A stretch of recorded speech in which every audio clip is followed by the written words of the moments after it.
65, 66 और 67 में 67, 68, 69, 70 और 71 तक ये इतने संवैधानिक आधार में इतने अनुच्छेदों में उपराष्ट्रपति के बारे में वार्तालाप की गई है, जिसमें 63 से संबंधित अनुच्छेद 63 से संबंधित विषय क्या है कि भारत का उपराष्ट्रपति, एक भारत का उपराष्ट्रपति होगा। 64 से संबंधित विषय है कि राज्यसभा का पदेन सभापति होगा, ठीक है, जो कि भारत का राष्ट्रपति होगा वही राज्यसभा का पदेन सभापति भी होता है। तो ये तो एक प्राकृतिक अवधारणा है जो कि हम लोगों ने संविधान में ली है और उसी के हिसाब से हम लोग कार्यरत हैं, जो कि आज भी कार्य करते हैं, ठीक है। उसके बाद अनुच्छेद 65 क्या बोलता है कि राष्ट्रपति के मतलब वो राष्ट्रपति के कार्य करने के लिए उपराष्ट्रपति की अवधारणा को लाया गया है, तो वही 65 में बोलता है। फिर 66 क्या बोलता है कि उपराष्ट्रपति का चुनाव यानी कि निर्वाचन के बारे में बात करता है।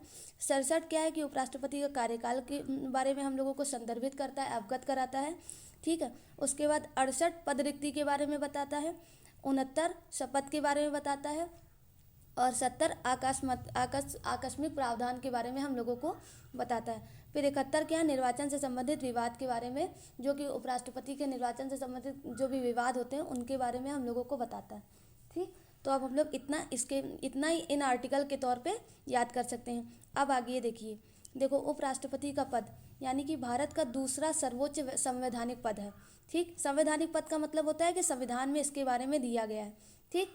तो भारत का दूसरा सर्वोच्च संवैधानिक पद है। राज्यसभा का पदेन सभापति होता है, ये हम लोगों को पहले ही पता है। और उसके बाद राष्ट्रपति के अनुपस्थिति या असमर्थ होने पर कार्यवाहक राष्ट्रपति बनने की योग्यता ये रखता है, ठीक है। इसीलिए उपराष्ट्रपति की संकल्पना हमारे संविधान में लाई गई है, तो ये हम लोग समझ सकते हैं। अब आगे हम लोग देखेंगे, देखिए उसके बाद तीसरा नंबर क्या है, निर्वाचन। निर्वाचन से हम लोग देखते हैं कि क्या क्या बातें करती हैं, क्या क्या बातें कही जा रही हैं। पहला कि उपराष्ट्रपति का निर्वाचन अप्रत्यक्ष निर्वाचन द्वारा होता है, तो ये हम लोग भी याद रखेंगे। जैसे कि राष्ट्रपति का निर्वाचन अप्रत्यक्ष द्वारा होता है, उसी तरह उपराष्ट्रपति का निर्वाचन भी अप्रत्यक्ष द्वारा होता है, ठीक है। उसके बाद निर्वाचक मंडल में कैसे निर्वाचक मंडल में कौन कौन से मेंबर बनते हैं, तो देखो लोकसभा के सभी सदस्य होंगे जैसे कि राष्ट्रपति के चुनाव में थे, ठीक है।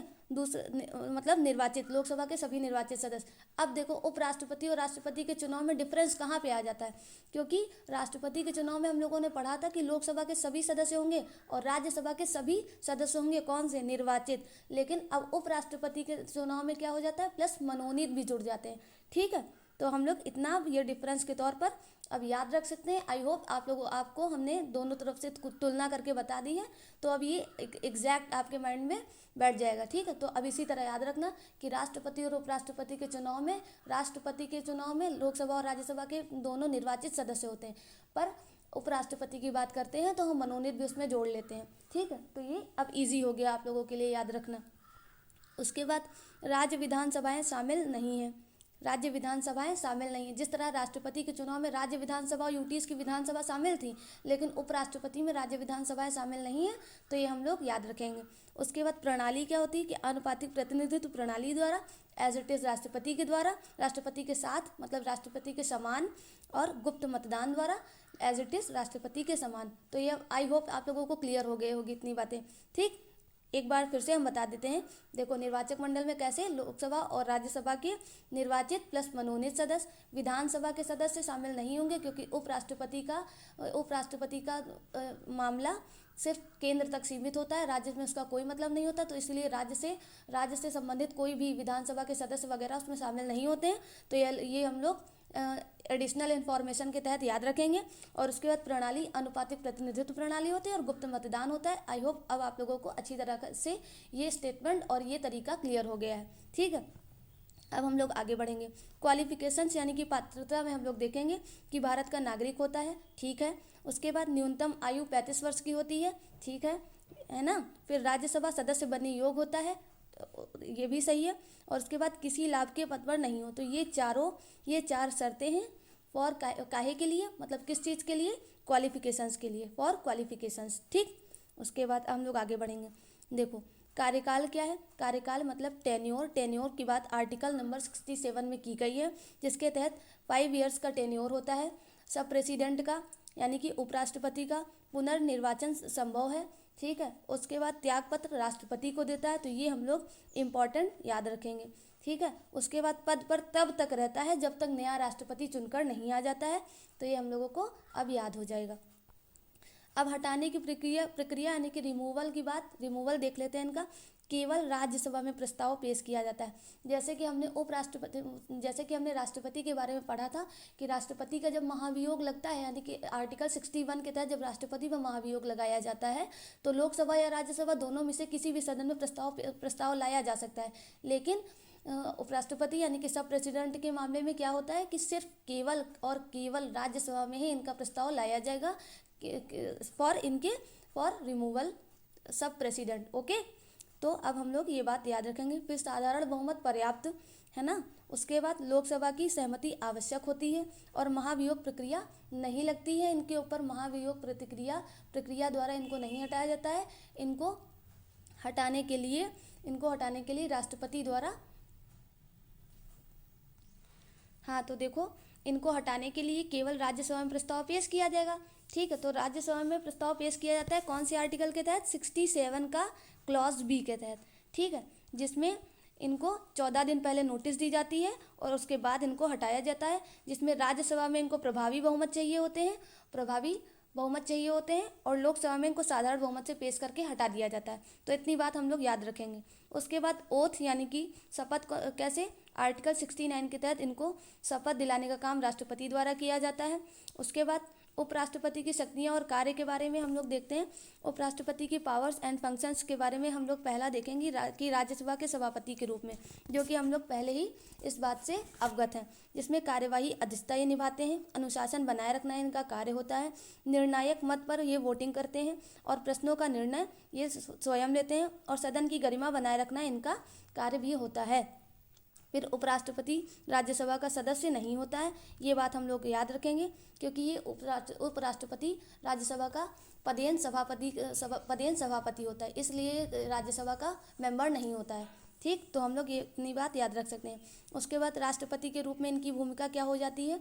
जब उपराष्ट्रपति राष्ट्रपति बनते हैं तब इनकी भूमिका, राष्ट्रपति के निधन होने पर ये राष्ट्रपति बनते हैं, त्यागपत्र देने पर ये राष्ट्रपति बनते हैं, राष्ट्रपति का महाभियोग लाने पर ये राष्ट्रपति बनते हैं और अस्थायी अनुपस्थिति होने पर वे राष्ट्रपति वाले कार्य को संपादित करते हैं। तो ये हम लोग बात 4 पॉइंट्स में राष्ट्रपति की भूमिका के तौर पर याद रखेंगे उपराष्ट्रपति के लिए, ठीक है। देखो, अब अधिकतम अवधि इनकी 6 महीने होती है। अधिकतम अवधि उपराष्ट्रपति की राष्ट्रपति बनने की 6 महीने की अवधि होती है। उपराष्ट्रपति की सीमाएं क्या हैं? कि कोई नियमित कार्यपालिका शक्ति नहीं होती है, ठीक। मंत्रिपरिषद का सदस्य नहीं होते हैं और नीति निर्माण में प्रत्यक्ष भूमिका नहीं निभाते हैं। तो ये इनकी सीमाएं हो गई। उसके बाद हम लोग उपराष्ट्रपति बनाम राष्ट्रपति देखेंगे, राष्ट्रपति और उपराष्ट्रपति, ठीक है। पद में राष्ट्रपति सर्वोच्च होता है, ये द्वितीय होता है। निर्वाचन, इनका निर्वाचक मंडल में राज्य और केंद्र शासित प्रदेश सब शामिल होते हैं, ठीक। और इनका संसद सदस्य ही सिर्फ होते हैं। कार्यकाल राष्ट्रपति का 5 साल का और उपराष्ट्रपति भी जब राष्ट्रपति बन जाते हैं तब इनका भी कार्यकाल 5 ही साल का हो जाता है, ठीक है। और विधायी भूमिका क्या है? कि राष्ट्रपति संसद का भाग राज्यसभा का सभापति होता है, ठीक। और उपराष्ट्रपति क्या? राज्यसभा का सभापति है। विधायी भूमिका में राष्ट्रपति संसद का भाग है और उपराष्ट्रपति में यानी कि राज्यसभा का यह सभापति सिर्फ होता है। फिर क्षमादान शक्तियाँ राष्ट्रपति के लिए हाँ है, उपराष्ट्रपति के लिए नहीं है, तो ये हम लोग याद रखेंगे, ठीक।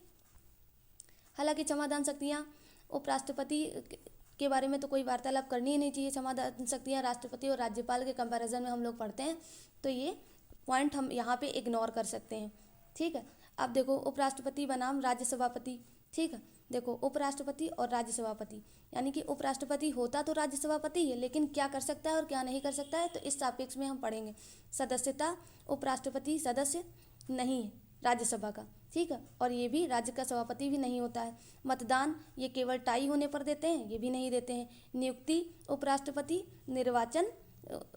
की निर्वाचन द्वारा नियुक्ति की जाती है और ये पदेन सभापति एज इट इज इसी का पद है, तो ये वैसे ही हो जाते हैं, ठीक है। खैर, ये पैरा इतना इम्पोर्टेंट नहीं है। उसके बाद वर्तमान उपराष्ट्रपति देख लेते हैं। यूपीएससी प्रीलिम्स के तहत महत्वपूर्ण करंट अफेयर्स में की जो कि करंट अफेयर में रहते हैं जो आर्टिकल, तो 63 में उपराष्ट्रपति रहा है। ठीक है, अनुच्छेद 64 के तहत राज्यसभा का सभापति बाद दोनों एक ही है। ठीक है, उसके बाद अनुच्छेद 65 राष्ट्रपति के कार्य और कार्यकाल 5 वर्ष का। निर्वाचन केवल संसद सदस्य द्वारा होता है और हटाना राज्यसभा में प्रस्ताव पारित करके 14 दिन पहले नोटिस देकर हटाया जाता है, जो कि हम लोग ऊपर देख चुके हैं। अब उपराष्ट्रपति हो चुके, अब हम लोग राज्यपाल पढ़ेंगे। ठीक है, तो अब राज्यपाल देखते हैं। राज्यपाल का संवैधानिक आधार क्या है? 153 में प्रत्येक राज्य के राज्यपाल की बात कही गई है। 154 में राज्य की कार्यपालिका की शक्ति की बात कही गई है जो कि राज्यपाल के पास होती है। 155 में राज्यपाल की नियुक्ति, 156 में उसके कार्यकाल, 157 में उसकी पात्रता, 158 में उसकी शर्तें। ठीक है, और 159 में राज्यपाल की शपथ, 160 में आकस्मिक प्रावधान, 161 में क्षमादान शक्तियाँ। ठीक है, इसका कंपैरिजन राष्ट्रपति के साथ करेंगे जो कि 72 के तहत राष्ट्रपति को क्षमादान शक्तियाँ प्रदान की गई उसके सापेक्ष में। ठीक, फिर 161 में क्षमादान शक्तियाँ पढ़ ली है। 163 में मंत्रिपरिषद, 164 में मुख्यमंत्री की नियुक्ति, 174 में विधानसभा सत्र, 200 में विधेयकों पर सहमति और 213 में अध्यादेश जारी करना और 356 में राष्ट्रपति शासन के तहत। तो ये अब हम लोग इतना पढ़ेंगे आगे। ठीक है, तो चलिए अब हम लोग राज्यपाल की भूमिका भी पढ़ लेते हैं। राज्यपाल का पद एक संवैधानिक प्रमुख है, यानी कि संवैधानिक प्रमुख है राज्य का। वास्तविक कार्यपालिका शक्ति मुख्यमंत्री यानी कि मंत्रिपरिषद के पास होती है और कार्यकारी शक्तियाँ किसके पास होती हैं? राज्य की राज्यपाल के पास होती हैं। केंद्र द्वारा नियुक्त होता है परंतु राज्य का संवैधानिक अंग है। ठीक है, और राज्य में वो दोहरी भूमिका का निभाता है। राज्यपाल पहला एक राज्य के लिए राज्यपाल की भूमिका, दूसरा राज्य में केंद्र की भूमिका, केंद्र का एक मध्यम मतलब मध्यमी होकर यानी कि मीडिएटर की तरह वो भूमिका निभाता है। तो ये बात हम लोग याद रखेंगे। उसके बाद नियुक्ति के बारे में राज्यपाल की, राष्ट्रपति द्वारा राज्यपाल की नियुक्ति की जाती है। सामान्य कार्यकाल 5 वर्ष का होता है। राष्ट्रपति की इच्छा तक पद पर बना रहता है, यानी कि इसका कोई खुद का टेन्योर नहीं। वैसे तो 5 वर्ष दिया गया है लेकिन सामान्य कार्यकाल है, लेकिन जब तक वो राष्ट्रपति चाहेंगे तब तक ये बने रहेंगे। उसके बाद एक ही व्यक्ति 2 या 2 से अधिक राज्यों का राज्यपाल हो सकता है। ये हम लोग प्राकृतिक रूप में भी देखते हैं। जैसे कि आप लोग बताइए कि कौन से 2 राज्यों का एक ही राज्यपाल है। ठीक, ये आप लोग हमको बताइए for your general awareness. Okay, ठीक है। अब पात्रता यानी कि क्वालिफिकेशंस राज्यपाल की देखेंगे आर्टिकल 157 के तहत, जिसमें भारत का नागरिक हो, न्यूनतम 35 वर्ष आयु और संसद या विधानसभा का सदस्य ना हो। ठीक है, फिर कार्यकाल व हटाना उसका कैसे होता है कि 5 वर्ष या राष्ट्रपति की इच्छा तक वो कार्यकाल पर रहते हैं, इससे पहले भी हटाए जा सकते हैं। त्यागपत्र वो सीधे राष्ट्रपति को देते हैं। महाभियोग की प्रक्रिया उनके ऊपर नहीं लगती है, राज्यपाल के ऊपर। ठीक है, उसके बाद महत्वपूर्ण केस क्या होते हैं? एक बीपी सिंघल बनाम भारत राज्य संघ केस हुआ था 2010 में, जिसमें मनमाने ढंग से हटाना नहीं था राज्यपाल को। इस मामले में इस केस को हुआ था। फिर राज्यपाल की शक्तियों के बारे में हम लोग पढ़ेंगे। ये इंपॉर्टेंट सेगमेंट है तो इस पर हम लोग ज़्यादा फोकस करेंगे। देखो, कार्यकारी शक्तियाँ कौन कौन सी हैं राज्यपाल के पास? मुख्यमंत्री की नियुक्ति करता है, मंत्रिपरिषद की नियुक्ति करता है, महाधिवक्ता की नियुक्ति करता है। महाधिवक्ता कौन होता है? देखो, महाधिवक्ता होता है एडवोकेट जनरल। ठीक है, तो उसकी नियुक्ति करता है एडवोकेट जनरल, यानी कि राज्य में जो कि सरकारी वकील होता है, राज्य के सदन में जो कि सरकारी वकील बैठता है उसको ही महाधिवक्ता बोलते हैं। उसके बाद राज्य लोक सेवा आयोग के सदस्यों की गठन करता है। ठीक है, राष्ट्रपति की रिपोर्ट भेजना भी इसका कार्य होता है आर्टिकल 356 के तहत, और ये जरूरी है। ठीक है, तो अब हम लोग विधायी शक्तियों में पढ़ेंगे। विधानसभा का सत्र बुलाना या स्थगित करना इसका कार्य है। विधानसभा को भंग कर सकता है। ठीक है, विधेयकों पर अपनी स्वीकृति दे सकता है। पुनर्विचार हेतु लौटाना, राष्ट्रपति के लिए सुरक्षित रखना, ये इसके पास एक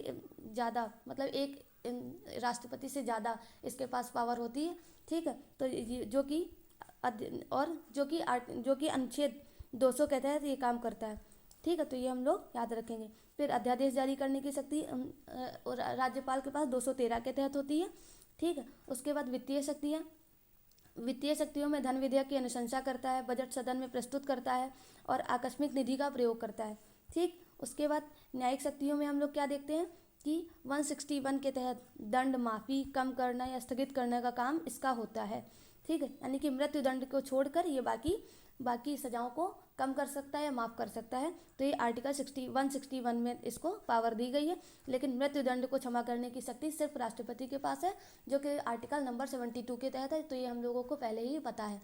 ठीक, अब देखो, विवेकाधीन शक्तियों में राज्यपाल अपने विवेक से क्या कार्य करता है। त्रिशंकु विधानसभा लाता है, मुख्यमंत्री की नियुक्ति करता है, सरकार बर्खास्त भी कर सकता है, ठीक है। राष्ट्रपति शासन की सिफारिश करता है और विधेयक राष्ट्रपति के लिए सुरक्षित रख भी सकता है, जो कि आर्टिकल 200 के तहत मैंने बोला है, ठीक।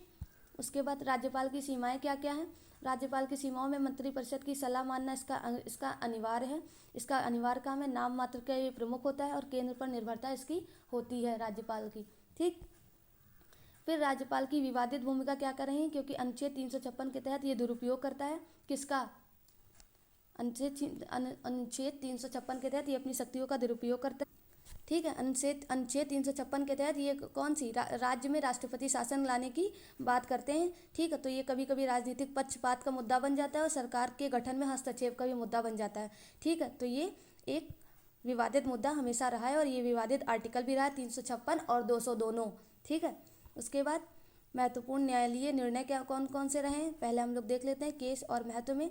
पहला केस क्या है, SR बोम्मई 1994 में, जिसमें राष्ट्रपति शासन पर सीमाओं की बात की गई है। उसके बाद BP सिंघल 2010 का केस है, जिसमें हटाने पर न्यायिक समीक्षा की बात कही गई है कि राज्यपाल को हटाने पर न्यायिक समीक्षा हो सकती है या नहीं हो सकती है। उसके बाद शमशेर सिंह का केस रहा है, जो कि वास्तविक शक्ति और मंत्रिपरिषद की शक्तियों की बात के लिए केस था, ठीक है। फिर राज्यपाल बनाम राष्ट्रपति में हम लोग देखेंगे राष्ट्रपति और राज्यपाल, इसका क्षेत्र भारत और इसका क्षेत्र राज्य तक है। निर्वाचन, इसको निर्वाचित किया जाता है, ये नियुक्त किया जाता है। क्षमा दे सकती है, ये मृत्युदंड को माफ़ कर सकता है और ये मृत्युदंड को माफ़ नहीं कर सकता है। अध्यादेश राष्ट्रपति को 123 के तहत शक्ति है और इनको 213 के तहत शक्ति है। आपस में ही नंबर को पलट दो, ठीक है। तो ये 123 और 213 हो जाएगा, ठीक। ये जो दो बीच का है ये आगे ले आओ और ये ऐसे ले आओ, तो 123 और 213 हम लोग ऐसे ही याद रख सकते हैं।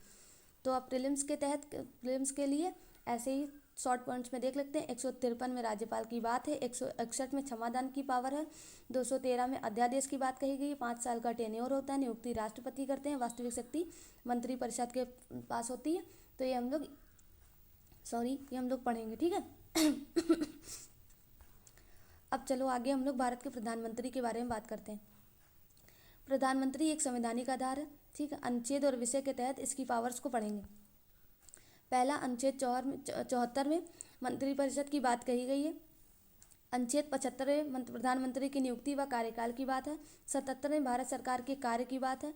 78 में राष्ट्रपति को सूचना देना इसका कार्य होता है और 88 के तहत संसद में अधिकार है प्रधानमंत्री को। और 352 से 360 में आपातकालीन भूमिकाओं में एक महत्वपूर्ण भूमिका प्रधानमंत्री द्वारा निभाई जाती है। तो ये हम लोग समय समय पर देख भी चुके हैं, ठीक। फिर प्रधानमंत्री के पद देखते हैं। भारत का वास्तविक कार्यपालिका का प्रमुख होता है, मंत्रिपरिषद का नेता होता है, सरकार का प्रमुख प्रवक्ता होता है और राष्ट्रपति का मुख्य सलाहकार होता है। ये 4 उसकी पद की भूमिकाएं हैं, ठीक है। उसके बाद उसकी नियुक्ति के तहत आर्टिकल 75 में उसकी बात कही गई, जो कि राष्ट्रपति द्वारा नियुक्ति की जाती है। सामान्यतः लोकसभा के बहुमत दल प्राप्त नेता होता है और यदि कोई दल स्पष्ट बहुमत ना हो तो विवेकाधीन नियुक्ति के तहत राष्ट्रपति के द्वारा इसकी नियुक्ति की जाती है, ठीक है। फिर पात्रता यानी कि क्वालिफिकेशंस के तहत संसद का सदस्य 6 माह में इसको बनना आवश्यक होता है। 25 वर्ष इसकी लोकसभा के लिए और 30 वर्ष राज्यसभा के लिए इसकी आयु निर्धारित की गई है और भारत का नागरिक होना अनिवार्य है, ठीक है। फिर टेन्योर में कोई भी निश्चित अवधि इसकी नहीं दी गई है। जब तक लोकसभा में विश्वास प्राप्त है तब तक प्रधानमंत्री अपने पद पर बने रहेंगे और त्यागपत्र ये सीधा राष्ट्रपति को देते हैं और अविश्वास प्रस्ताव से हटाया जा सकता है इनको, ठीक है। फिर प्रधानमंत्री की शक्तियां व कार्य में मंत्रिपरिषद से संबंधित इनको शक्तियां दी गई हैं, जिसमें मंत्रियों का चयन, विभागों का विवरण, मंत्रियों को हटाना और मंत्रिपरिषद की बैठकों की अध्यक्षता या नीति निर्धारण इसका कार्य होता है। तो ये हम लोग मंत्रिपरिषद से संबंधित शक्तियों में याद रखेंगे। दूसरा, राष्ट्रपति से संबंधित राष्ट्रपति को सलाह देना, महत्वपूर्ण सूचना देना, जो कि आर्टिकल 78 के तहत है, और नियुक्ति या सिफारिश करना भी इसका कार्य होता है, ठीक। फिर संसद में संबंधित क्या है, लोकसभा से संबंधित नेता होना चाहिए, कानून निर्माण में प्रमुख भूमिका निभाता है, संसद सत्र बुलाने की सलाह देता है और नीति व्यक्त प्रस्तुत करना इसका कार्य होता है, ठीक। फिर प्रशासनिक शक्तियां प्रधानमंत्री को कौन कौन सी दी गई हैं, जो कि केंद्र सरकार का प्रमुख होता है, नीति निर्धारण इसका कार्य होता है, संकट प्रबंधन में महत्वपूर्ण भूमिका निभाता है और केंद्र राज्य समन्वय का कार्य करता है, ठीक।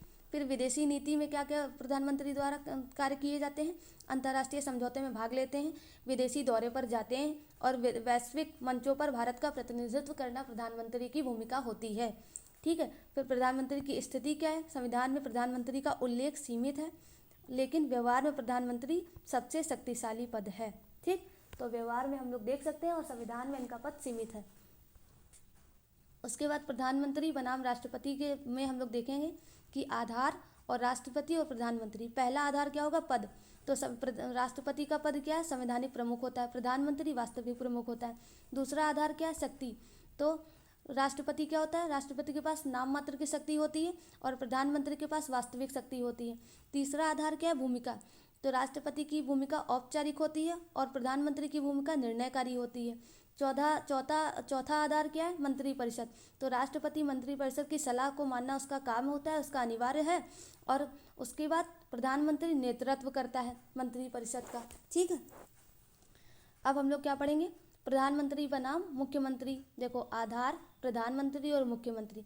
आधार के हिसाब से पहला आधार क्या है, क्षेत्र हो जाता है, जिसमें प्रधानमंत्री देश के लिए होता है और मुख्यमंत्री राज्य के लिए होता है। दूसरा आधार नियुक्ति के लिए हम लोग देखेंगे, जिसमें प्रधानमंत्री की नियुक्ति राष्ट्रपति द्वारा की जाती है और मुख्यमंत्री की नियुक्ति राज्यपाल द्वारा की जाती है।